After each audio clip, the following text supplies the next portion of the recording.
And again, anytime you're ready. Merritt, your dad was very precious to you. He was a very excellent father.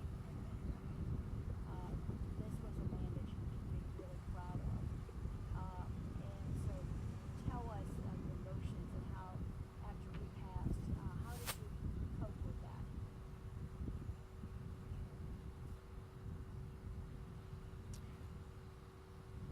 When my father passed away, it was extremely shocking for me, even though we really knew it was coming. It's the kind of thing you can really never prepare yourself for.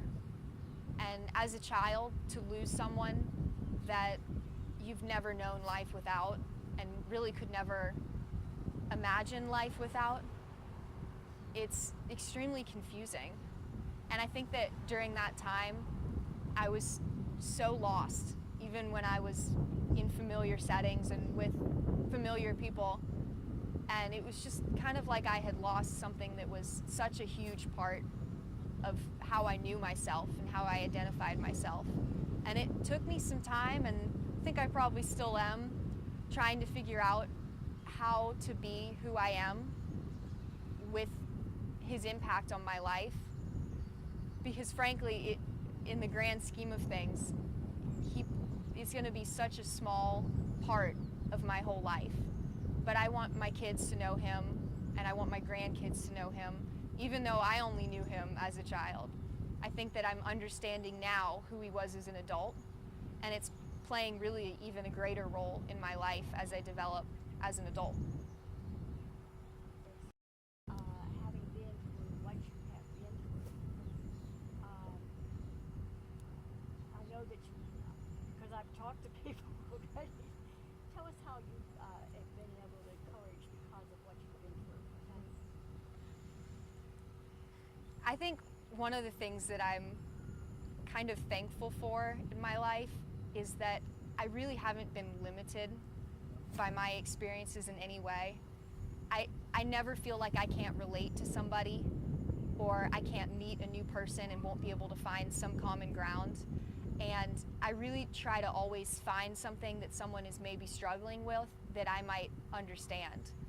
And given that I have kind of a wide range of hardships that I've faced, and many of them not to the extreme, most of them not by any means to the extreme that a lot of people I know have faced, I understand on some level what they might be going through, and that has really helped me to encourage them and recognize the strengths that they have that will help them in overcoming things. And I think that when you face something difficult in your life, you're always equipped with the ability to overcome it. And I've always seen that in anybody. I think that it's so hard when you're feeling empathy and you're trying to understand something that someone's going through. But when you can really see through that and see that light in them that's going to help them overcome it, it's so rewarding. And we're ready. And just that last little bit about, being thankful for. Yeah. We are definitely going to cut for that.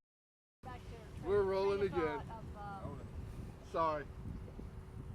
can you tell her, give her the cue as to when to start? Give her the cue to when to start. I'm sorry, we're ready. Okay.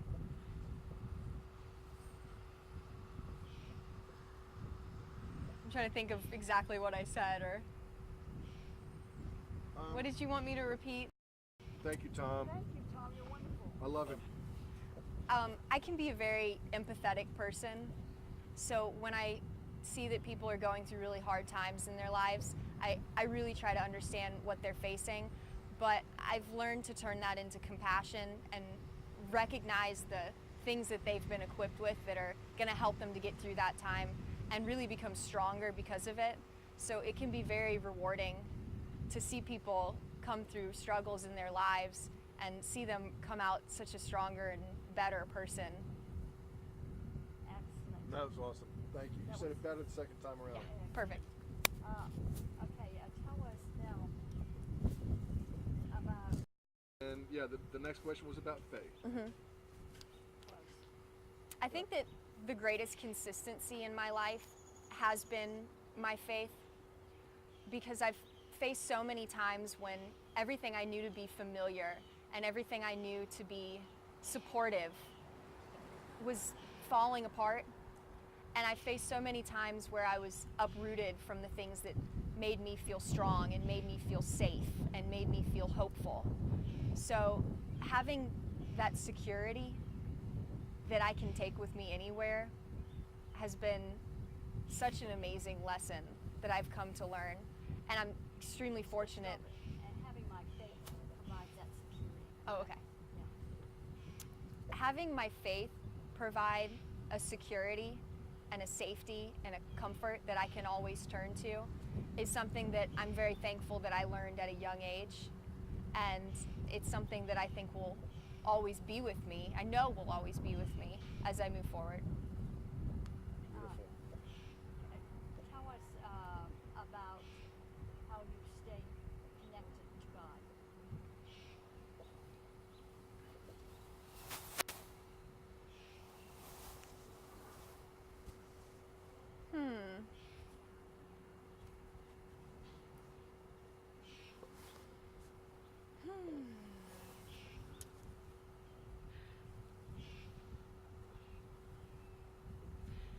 I feel like there are so many distractions as an athlete and as a student that we face that really try to draw us away from what keeps us centered and how we know ourselves, and which is our faith. And Start again and incorporate God or your faith in there. okay, But I would prefer you use God because that's really faith in God. Okay. But anyway, start. can I say like a greater power, or say, is it okay if I say faith? Yeah. Okay. I think that as athletes and as students, we face a lot of distractions and a lot of superficial joys and highs and lows that really try to draw us away from our faith. And I think that when we are able to recognize the things, and when I have been able to recognize the things that keep me rooted in that, they've become such an important part of my daily routine, my weekly routine. And for me, that has changed year by year depending on where I am in my life. And I think my ability to adjust to that and always go back to my faith and recognize where I'm going to find it in the struggles I'm facing or the highs I'm facing and the accomplishments. Yeah, thank you for waiting. And so you were back to your accomplishments, and For me, I'm able to find my faith and find that safety and security and comfort during highs and lows when I remove myself from the things that distract me, which a lot of times are just my daily routine. So I like to get out of it. I love to be in nature. That's when I really feel closest. And I like to be by the water. I like to be in anything that reminds me of my native culture and the values and lessons that I learned from my dad of how to apply your faith and make it not just something you turn to, but your absolute entire life. So what are the values that are a part of your faith?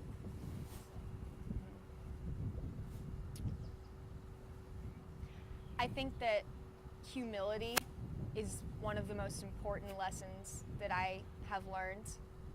I'm very ashamed of things that if I ever feel that I have been boastful or too prideful, it really ashames me, and I like to feel that I know how to stay humble, and above all, that's something I turn to. I think that being humble and recognizing that you can still accomplish great things, that you don't have to make yourself small or be lesser than the person you can be to be humble. I think that you can accomplish great things and just recognize what they are and recognize the things that you have overcome and the things you've sacrificed to get there, and you can be proud and still be humble.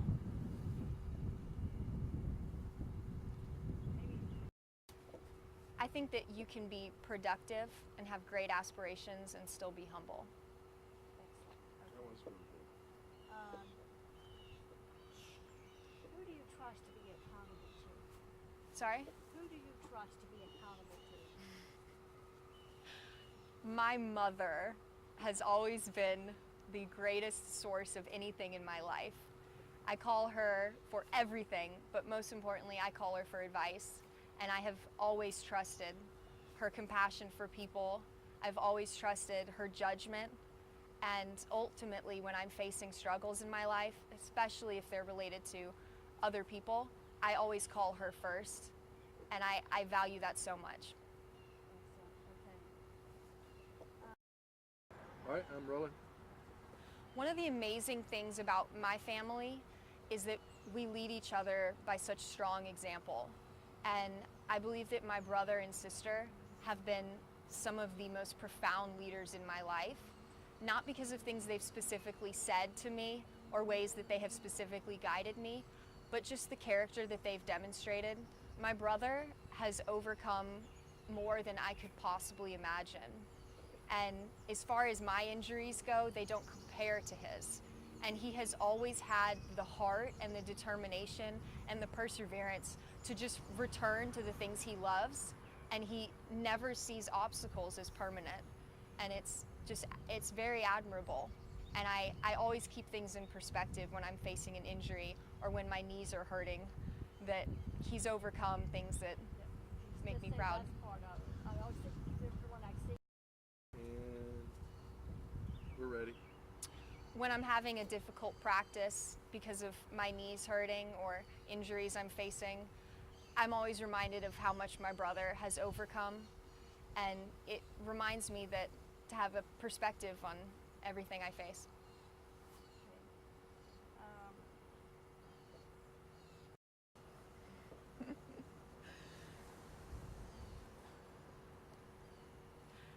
My friends have always considered me somewhat of a tomboy. I love to fish, and I love to hunt, and I really love to do anything outdoors. So it can be really funny when I drag some of my girlfriends along to go on adventures, and I really enjoy teaching them some things that they may not know, and it's usually something really goofy between us, and then they tease me when we're getting ready to go to dinner or do something fun, and they have to do my hair and my makeup for me because I'm clueless. That's pretty sweet. Yeah, talk about that. Okay. Something that's always been a great joy between my friends and I has been just taking our dog out. I have the most amazing puppy, and he always just puts a light in our day.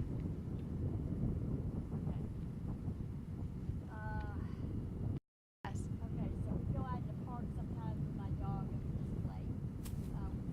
Some of the things we like to do when we do get to goof off, sometimes we just go out in the park and just play with my dog.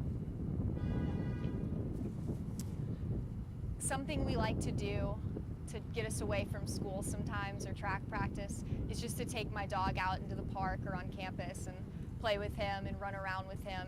It's a really good way to actively relieve a lot of stress as a student athlete.